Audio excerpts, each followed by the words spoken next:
Nossa aventura se inicia na capital de Santa Catarina, a caminho do Planalto do Estado.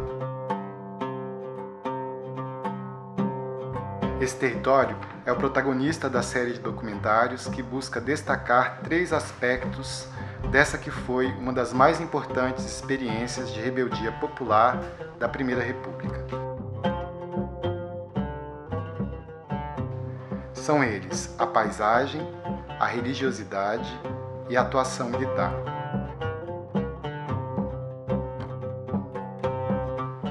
Convidamos você a viajar conosco nessa história.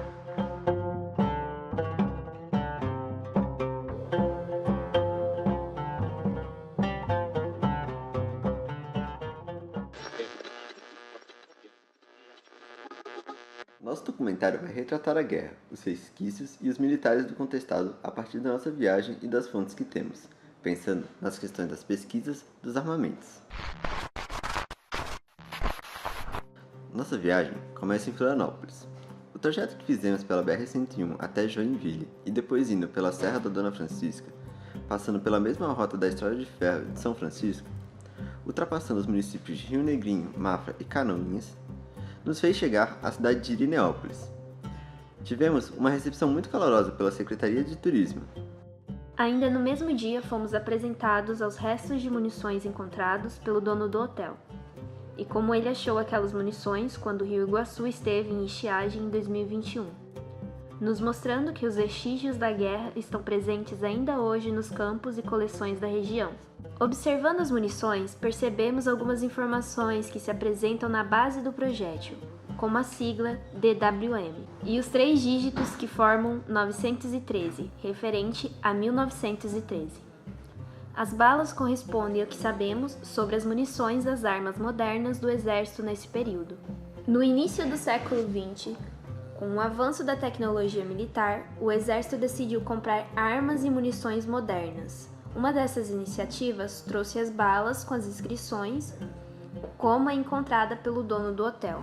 É desse modo que nossa pesquisa busca mostrar como algumas informações encontradas nos ajudam a entender o que aconteceu no contestado durante o período. Sendo assim, em 1913, o exército brasileiro entra no conflito com mais intensidade, experimentando uma ideologia moderna, utilizando tanto novas estratégias quanto equipamentos mais novos, assim como trazendo unidades militares do Sudeste e do Extremo Sul. Além disso, o exército brasileiro tenta se manter neutro dentro da esfera política nacional e regional. Entretanto, as relações que foram se construindo com os coronéis da região se mostraram um problema, principalmente devido à forte presença do coronelismo apoiando as forças de repressão. Durante a guerra, o exército contratou mais de 2.000 jagunços e vaqueanos como força auxiliar. É com esse apoio que os militares chegam para atacar a primeira cidade santa, Taquarussu, na manhã de 8 de fevereiro de 1914.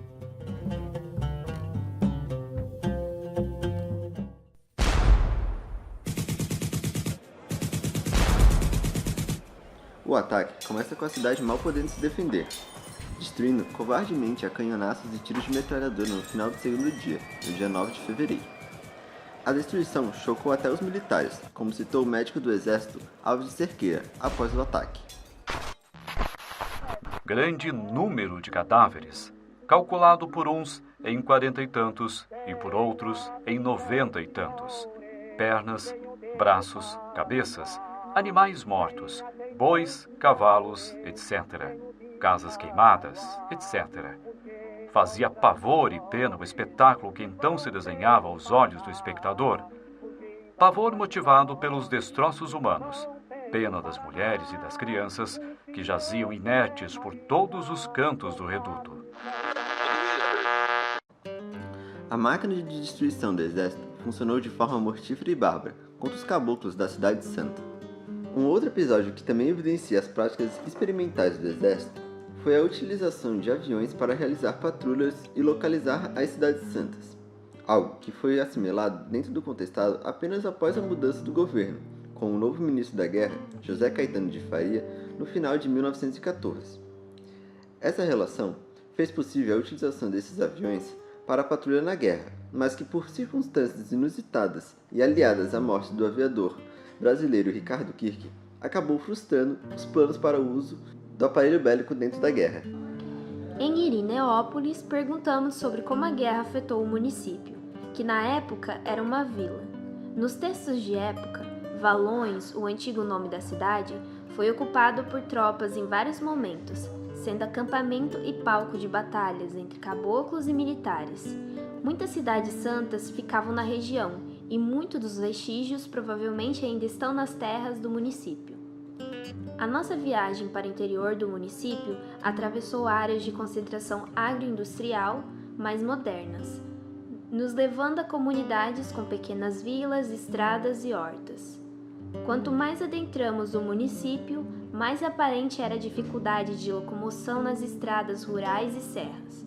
Se hoje são regiões de difícil acesso, é impossível não imaginar as dificuldades de locomoção nas primeiras décadas do século passado. Na época, os militares tinham dificuldade de andar e se adaptar na região. Muitos vindos de outros lugares do Brasil não estavam acostumados com o clima frio e chuvoso do Planalto. As roupas, misturando fardamentos de diferentes unidades, não eram feitas para um ambiente também, como cita então um militar, Dermerval Peixoto. Os gorros de pala haviam já cedido lugar desde os primeiros dias de marcha para chapéus vulgares. As botinas inteiriças não eram absolutamente calçadas no campo. Os soldados deixavam-nas a troco de 2.000 réis no taverneiro da vila mais próxima, quando não nas conduziam dependuradas nos dedos ou no cano das carabinas.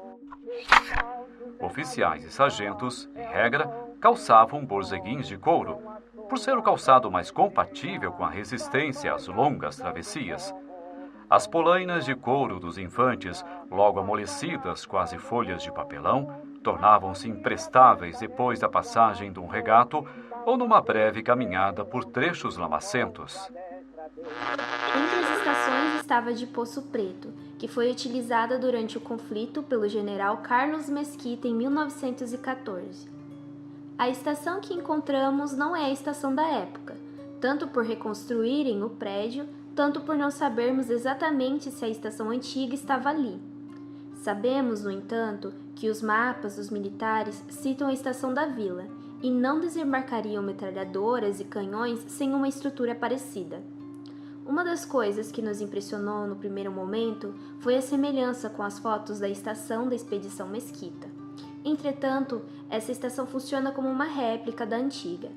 Ela nos fala da padronização dos prédios da ferrovia, visível em todas as vias das estradas de ferro do Contestado. Mesmo que a Guerra do Contestado tenha ocorrido há mais de 100 anos, ainda restam vestígios do conflito. Nessa viagem a Irineópolis, foi possível observar inúmeros exemplos no cotidiano das comunidades que lá vivem. A devoção a santos da época da guerra, a presença de João Maria e até mesmo vestígios físicos que estão nos campos e nos matos da região.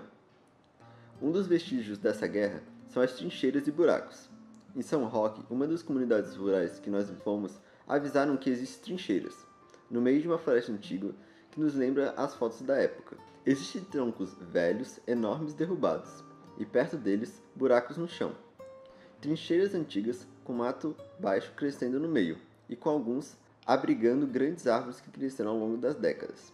Entretanto, a atual situação dessas trincheiras se mostra ainda pior quando vemos que muitas delas foram cobertas por serragem, apagando um desses vestígios. As trincheiras não nos dizem quem as construiu, sendo possível que ambos os lados tenham usado sua cobertura. Porém, a sua disposição defensiva e o episódio da retirada das tropas do general Mesquitas nos aponta que talvez tenha sido usados como posição de artilharia, como relatado pelos militares. Além da retirada de 1.000 soldados com armamento e artilharia moderna, existe outra coisa que indica que sobre aquelas trincheiras houve combate. Nas redondezas, uma casa em volta de flores abriga outro registro. Durante a infância e vida das moradoras, juntaram nos banhados e matos restos das guerras, cartuchos, balas e pequenos fragmentos. Mas talvez mais impressionante, um peso de porta lindamente pintado, feito a partir de uma bala de canhão intacta. Está inerte, pois o explosivo foi retirado mas dentro há centenas de pequenas bolinhas de chumbo, ainda que nos mostram o potencial destrutivo desta munição. No Contestado, esses pequenos vestígios de fragmento estão nas casas das pessoas, mostrando a longa duração da Guerra do Contestado na região. Com o fim da guerra, a experiência que ficou para os oficiais do alto escalão e para aqueles que advogaram pela modernização militar, a Guerra do Contestado foi um laboratório de transformação da estrutura do exército, que entrou na era da Guerra Moderna, marcado pela eficiência industrial das técnicas de morte. Entretanto, para os soldados de baixa patente, a Guerra do Contestado transformou-se num pesadelo devido às experiências de morte e das técnicas militares tradicionais, como degola e guerrilhas. Para os caboclos e para a região, os vestígios da guerra ainda estão aí, jogados aos campos, junto com muitas memórias que não foram desenterradas, abertas ou confrontadas. A presença do exército e da guerra deixou inúmeros rastros materiais nos municípios atingidos pelo conflito. São vestígios que afirmam a violência da guerra, mas que também confirma a resistência do povo caboclo, que apesar de todo o investimento militar e político, conseguiu resistir.